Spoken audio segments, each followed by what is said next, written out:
Is a $200 Temu body kit worth it? This could either be the deal of the year or a complete waste of time and money. So our plan is simple. We're gonna make this Tesla look way more aggressive without drilling into anything, without ruining it, and without spending real body kit money. Here's the reality though. What should have been a quick install turned into coupon code hunting, not having the right equipment, cold weather, and a whole lot of second guessing. I had to know whether this was a smart budget mod or just internet junk with good pictures. The goal here isn't to just slap on some random mods onto the car, but rather to actually improve the look of the Tesla. And we want to do it in a way that looks clean and reversible.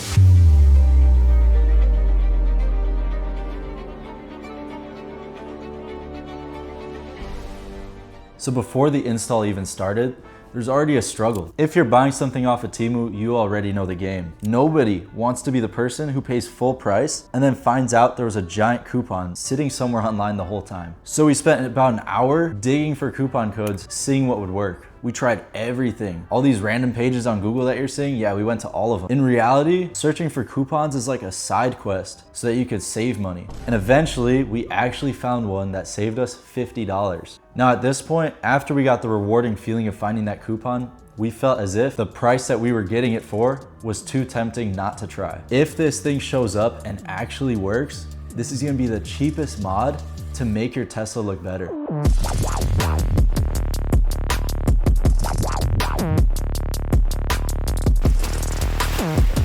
Once the kit showed up, the first question was pretty simple. Does any of this actually look usable? Because online, almost anything can look decent in product photos. In real life though, you find out pretty fast whether you bought a body kit or a pile of oddly shaped plastic. When I saw this on Temu, I realized this is hard plastic.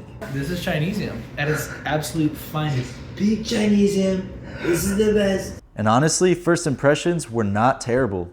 The pieces looked usable, the shape looked decent, and at least visually, it seemed like it might fit on the Tesla. So the biggest issue with this whole project was not really the body kit.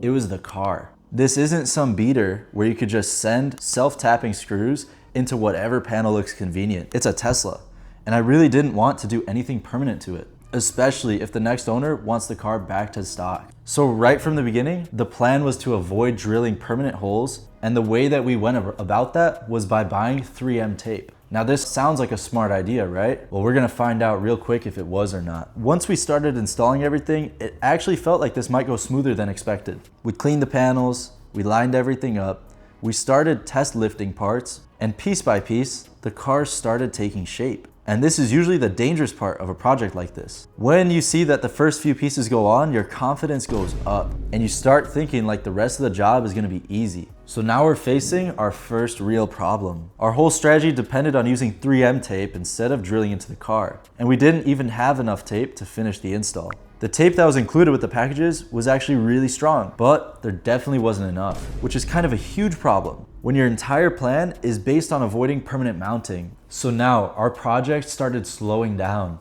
And instead of just installing the parts that we had, we're rationing tape and figuring out what can go on now and what has to wait. And then the weather made it even worse. It was too cold for the tape to really bond the way it needed to, especially on the side skirts. So even though we wanted to knock out the whole install in one shot, we couldn't. The side skirts had to wait for warmer weather because the last thing I wanted was to stick them on in the cold, thinking that they were secure, and then watch them peel off later. And at this point, the project stopped feeling like a quick budget upgrade and started feeling like one of those jobs where every cheap decision created another problem. And this is really where our whole idea gets tested. Because when you buy a cheap part, people usually judge it based on the final price. But the real cost is time, frustration, and whether or not the install becomes way more work than the money that you saved. On paper, a $250, $300 body kit sounds like a steal, but in real life, if the fitment is annoying, the weather won't cooperate, and the install drags because you're trying not to damage the car, that cheap price starts feeling a little bit different.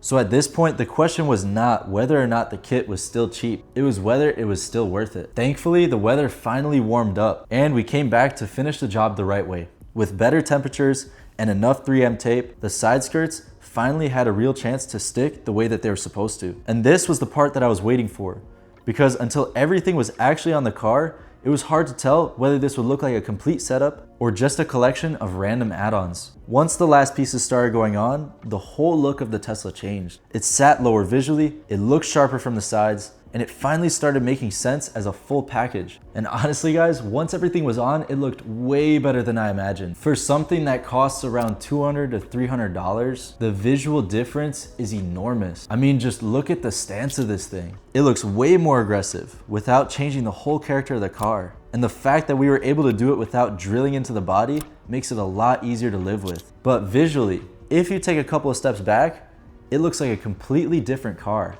So, was this Temu body kit worth it? I would say yes, but only if you walked into it with the right expectation. If you expect a premium fit, a perfect install, and zero headaches, this probably is not the right mod for you to try. But if you want a noticeable visual upgrade and you're willing to spend the time to make it work, then this actually makes a lot of sense for you to follow through with. The low price is what grabs everybody's attention.